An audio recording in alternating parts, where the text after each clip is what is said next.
சாம்பால் அவர்களுக்காக உங்களை நோக்கி நான் அவருக்காக வாக்கு கேட்கிறேன்.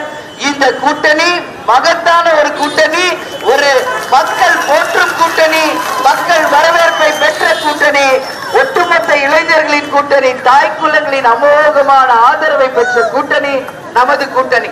2011 அம்மாவும் கேப்டனும் அமைத்த கூட்டணி தமிழக மக்களால் ராசியான கூட்டணி என்று ஏற்றுக்கொள்ளப்பட்ட கூட்டணி.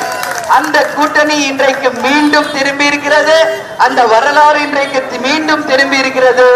உறுதியாக இந்த நாளை நமதே 40 நமதே என்று வென்றெடுக்கக்கூடிய அளவு 40 தொகுதிகளையும் நமது மெகா கூட்டணி வென்றெடுக்கும் என்பதில் எந்த விதமான ஐயப்பாடும் கிடையாது. 40 தொகுதிகளுக்கும் நேரடியாக சென்று மக்களை சந்திச்சு தமிழகம் முழுவதும் கூட்டணி தர்மத்தோட கூட்டணி வேட்பாளர்களுக்காக நான் கடந்த அத்தனை நாட்களும் பேசிட்டு இன்றைக்கு மத்திய சென்னையில் உங்க முன்னாடி நின்று வாக்கு கேட்கிறேன். திரு சாம்பால் அவர்களுக்கு மாம்பழம் சின்னத்தில் மாபெரும் ஒரு வெற்றியை தாருங்கள் தாருங்கள் என்று கேட்டுக்கிறேன். சாம்பாலை எதிர்த்து போட்டியிடுறவர் யார் என்பது இந்த உலகத்திற்கு தெரியும். காத்தையே வித்த காசாக்குனவர் அவரு.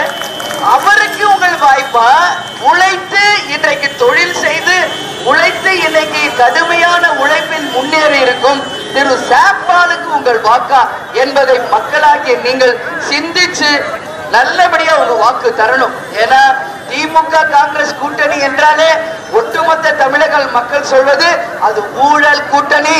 தமிழக மக்கள் உங்க எல்லாருக்கும் நான் கேட்டுக்கிறது, தொப்புள் குடி உறவான தமிழ் இன படுகொலைக்கு காரணமாக இருந்த திமுக காங்கிரஸ் கூட்டணி தமிழக மக்களை தமிழர்களை வஞ்சித்த கூட்டணி.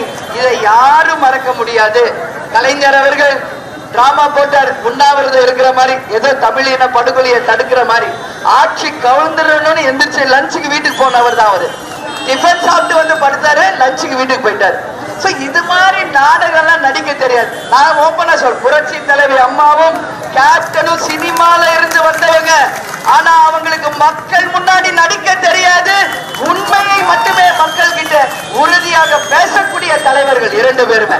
ஆனா இன்னைக்கு கலைஞர் அவர்களை பற்றியும் அவர்கள் மகனை பற்றியும் அவங்க கட்சியை பற்றியும் தமிழ்நாடே சிரிப்பா சிரிச்சுட்டு இதான் உண்மை. சொல்றது ஒண்ணு, செய்யறது ஒண்ணு. கடவுளே இல்லைன்னு சொல்லுவாங்க, ஊர் ஊரா போய் கடவுளை கும்பிட்டு இருக்காங்க. ஆனா நம்ம கட்சி கடவுளை நம்பும் கட்சி, கடவுள் இருக்கிறார் என்ற கட்சி, கடவுள் பக்தி இருக்கிற கட்சி. எங்கு பக்தி இருக்கோ அங்கு பண்பு இருக்கும், பண்பு இருக்கும் இடத்தில் துணிவும் இருக்கும். பண்பும் துணிவும் இணைந்து அனைத்து சவால்களையும் சந்தித்து 40 தொகுதிகளையும் வென்றெடுக்க போகும் கூட்டணி நமது கூட்டணி என்பதை சிந்திச்சு சரியான முறையில் வாய்ப்பு தாருங்கள். திரு சாம்பால் அவர்களுக்கு வெற்றி சின்னமா மாம்பழம் சின்னத்திற்கு வாய்ப்பு தாருங்கள் என்று உங்க எல்லாரையும் கேட்டுக்கிறேன். இப்ப என்ன சீசன்? முக்கணிகளில் எந்த கனி சிறந்த கனி? சீசனும் மாம்பழம் தான், சுவையிலும் மாம்பழம் தான், வெற்றி பெற போவதும் மாம்பழம் தான் என்பதை உங்கள் வாக்குகள் மூலம் நிரூபிக்க வேண்டும் என்று உங்க எல்லாரையுமே நான் கேட்டுக்கிறேன். எனவே நல்லபடியாக சிந்திங்க. டிராபிக் ஜாம் ஆகுது. நிச்சயமாக மாம்பழம் வெற்றி பெற போவது உறுதி. இந்த கூட்டணியோட நிச்சயம் நாளை நமது 40 நமதே என்று வெல்லுவோம். இப்படை தோற்கின் எப்படை வெல்லும் என்று சொல்லக்கூடிய மாம்பழம் சின்னத்திற்கு வாய்ப்பு தாருங்கள் என்று கேட்டுக்கொண்டு இங்க வந்த அத்தனை பேருக்கும் நன்றி.